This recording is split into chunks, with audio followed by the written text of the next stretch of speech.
এখানে ওমর ভাই এসে দর্জির পায়ের নিচে ইঁদুর মারা ফাঁদ রেখে দেয়। আরে ছোট বুঝলই, আজকে তো দর্জির পায়ের নিচে ইঁদুর মারা ফাঁদ রেখে দিয়েছি, যখনই পা দেবে তখনই তো আটকে যাবে ইঁদুর মারা ফাঁদে, আর তখনই দর্জির খেলা শেষ। ওস্তাদ এই যে আপনার চা।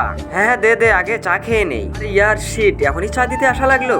রে ওমর, তোরা এখন এখান থেকে যাসনি? তোদের না বললাম আমি আমার একটু দেরি হবে, যা এখান থেকে। ভাই বারবার বলছি আমার জামা সেলাই করে দাও, না হলে কিন্তু ভালো হবে না বলে দিচ্ছি, খারাপ হয়ে যাবে। হারামখোর যা এখান থেকে, এখন ঈদ পার হয়ে গেছে, কাউকে অর্ডার গুলো দিতে পারিনি। কথা বলিস না, যা এখান থেকে। তো ভাই সমস্যা নেই, আমার জামা সেলাই না করে দিলে এই মহল্লার কারো জামা সেলাই করতে দেবো না। একটু দাঁড়াও, একটু পর তোমার পা ল্যাংড়া হয়ে যাবে।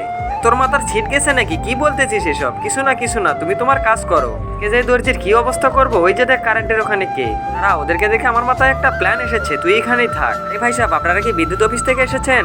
হ্যাঁ ভাইজান, আপনাদের থেকে সামান্য একটা উপকার চাই। কি হয়েছে বলুন, এর বিনিময়ে আপনাদের আমি টাকা দেবো।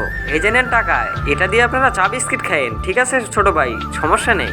ওমর ভাই ওখানে কি করছে? এখন তো আমার জামা আমার বাপ সেলাই করে দেবে, না হলে ফ্রিতে দেবে বলছেন ভাই, কিছুই তো বুঝতেছি না, চল আমার সাথে।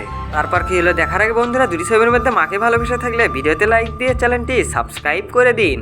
আর যদি শয়তানকে ভালোবেসে থাকেন তাহলে কোনো কিছু করার দরকার নেই। আর এই যে ঝিন্টু, তাড়াতাড়ি আমার জামা সেলাই কর, হারামখোর। কতবার করে বলতে হবে যে আমার সময় নেই এখন? আচ্ছা দর্জি, বুঝতে পেরেছি, তুই এইভাবে মানবি না। খবরদার আমার সাথে বেয়াদবি করবি না, তুই জানিস আমি কে?